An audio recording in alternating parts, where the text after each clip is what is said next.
2006 was a mightily important year for Central Michigan football and for Ohio football. In that season, the two schools met up in the MAC championship game in Detroit. Central Michigan eventually won and the ensuing Motor City Bowl. Ohio finished 9-5 that season and went to their first bowl game since 1968. Now fast forward to 2008, after a 2007 season in which the Chips fired up another conference championship and Ohio went 6-6. Fittingly enough, for the first time since that game in Detroit in 2006, these two teams meet in the MAC opener for 2008.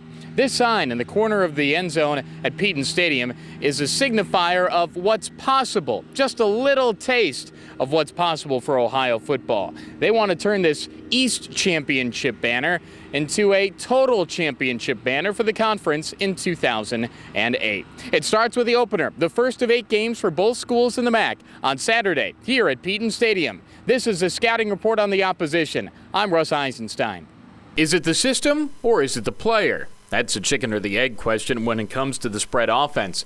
Central Michigan likes to spread the ball around, but they also have an extremely talented player that fits into that system perfectly. Junior quarterback Dan Lefevre is the best player in the MAC. He's CMU's all-time passing yards, completions, and touchdowns king. He has 5 TDs already this year and is going to make a strong case for his second straight League Player of the Year honor. He was the Freshman of the Year in 2006. And in the tradition of big-time players having their pictures up on billboards, Lefevre has his up on the backside of the scoreboard at the Detroit Tigers' Comerica Park. That really would have worked well if Jim Leland's crew actually lived up to their hype, but they will miss the postseason. In the spread, you have to be speedy, and you have to be quick, and you have to be sure-handed as a wideout.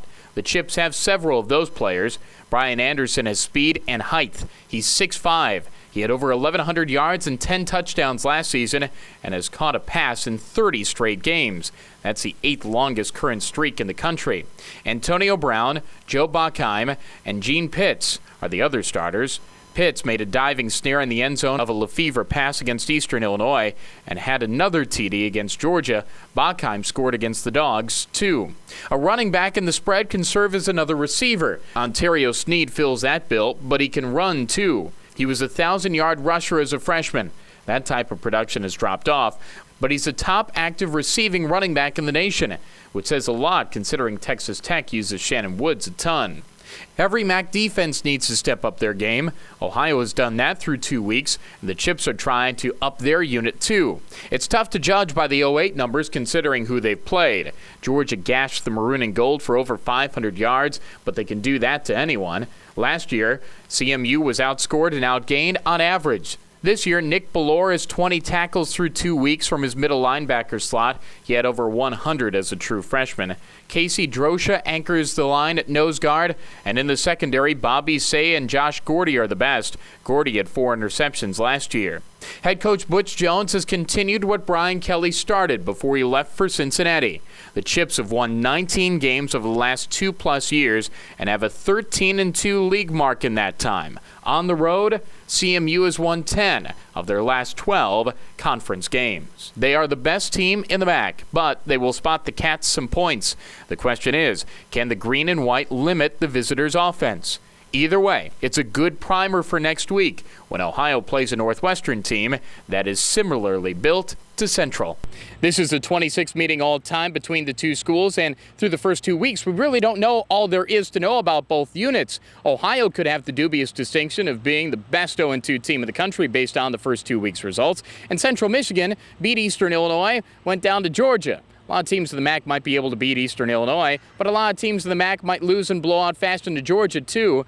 They can do some wonders down there between the hedges, so we'll find out more as we go along about these two clubs. Our coverage starts on the Citizens Bank Ohio ISP Sports Network at 1 o'clock with kick time at 2 here at Peyton Stadium.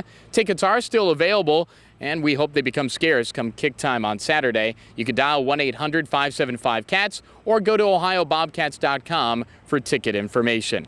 It's the Chips and the Bobcats on Saturday here in Athens. That's the Scouting Report. I'm Russ Eisenstein, and this is Bobcats TV.